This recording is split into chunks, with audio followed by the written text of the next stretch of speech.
thing I wanted to ask you about so when it pertains to the under 100 and maybe even the under 50 market, when it comes to self-funding, I'm seeing a lot of employers just not thinking it's a good fit for them. And for whatever reason, misconception they have, it's just they don't feel like it's the right move for them. How do you address some of that, and what has been your experience in that under 100 market with self-funding?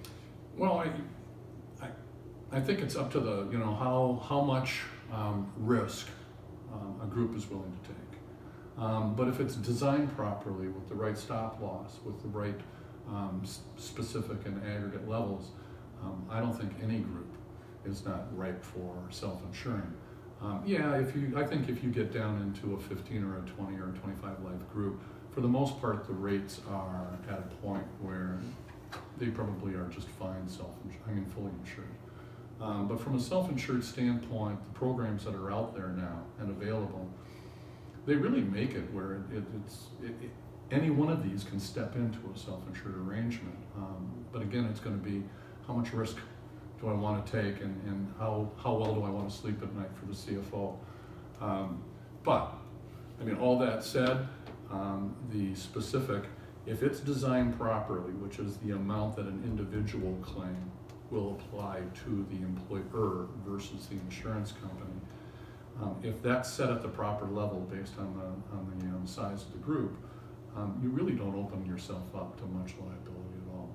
And then the self-insuring will save you some taxes. It'll save you on the fact that if your group runs better than expected. Yep. What a lot of employers will not do, and I suggest to do it when they're self-insuring, is that they help their employees understand that it's now being funded by the employer rather than the insurance company. I think that some of us take for granted the fact that when we're fully insured, the insurance company is on the risk, they're writing the check, so do I really care about being a consumer?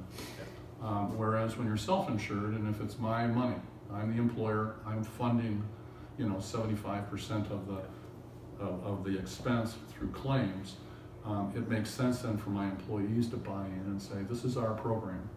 And if we treat it properly, if we go in when we need the care, but we don't overutilize, etc., in essence, it's going to be a win-win for everybody because our costs are going to be better, and therefore we won't see that going up to such a degree that, the employer at the end of the day only has so much money. And if it's going to be used for benefits, as benefits are going up 15 or 20% a year, in essence, then they're not going to have it on salary, they're not going to have it on capital that they need to reinvest or some of the other things. So it just makes sense to help the employees buy in. Yep. and help become good managers of care. Yep, absolutely. So if I'm a company with around 45 employees and I haven't looked at self-funding yet, what would be the reason why you wouldn't look at it? There's not really any downside to at least taking a look, is there? Right. This market, the Twin Cities marketplace, the state of Minnesota for the most part, it's got 3 carriers that have some pretty deep pockets, and I think they've subsidized some of the fully insured rates to such a degree that there's times where it doesn't make sense to self-insure. Yep. The fully insured rates are just stupidly low, if you will, to a degree that you look at all the numbers and you go, it doesn't make sense to be self-insured. But for most, it does make sense. The key is that there's different levels of self-insuring. There are different concepts, if you will. There's level funded, which that's sort of that step between fully self-insured and fully insured. And that's where you get a set rate and you pay it the same way as you would fully insured, but at the end of the year, an accounting takes place and money could come back to you if indeed your experience was better than expected.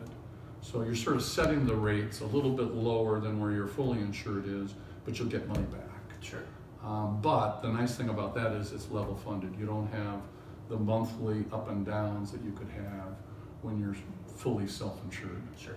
You're not self-insured. You're self-funded. I think that sometimes we say, well, you're self-insured, and it's like you're not really self-insured because the insurance company should have the insurance the right way, so that in essence you're not insuring, all you're doing is really funding your claims and you're paying premium in order to cap